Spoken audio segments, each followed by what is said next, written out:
Ready na ba ang iyong listahan para sa Noche Buena? Kung hindi pa, itry mo itong super creamy and cheesy beef lasagna. Layered with meaty and cheesy sauce. Ay, grabe guys. This is how you make creamy and cheesy lasagna. Boil the lasagna sheets as per the package instruction. Then, let's make the red sauce. Finely chop onions and garlic. In a skillet, add olive oil and brown the ground beef, then season with Teen's flavor seasoning. Remove the ground beef from the pan and saute the onions and garlic. Add back the ground beef and add the canned mushrooms. Then add the pasta sauce.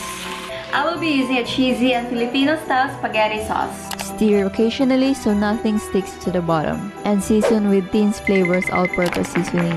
Bring the sauce to simmer and lower the heat to maintain a low simmer. Then cook for 30 to 45 minutes.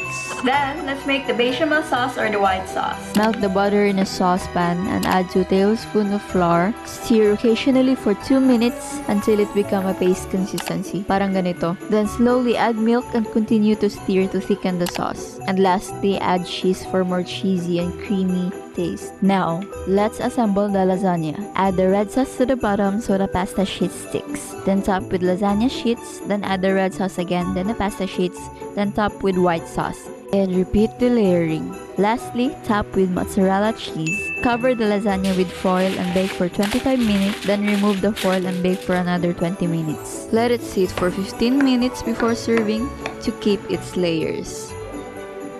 This is how you make creamy and cheesy lasagna. Ay, grabe guys.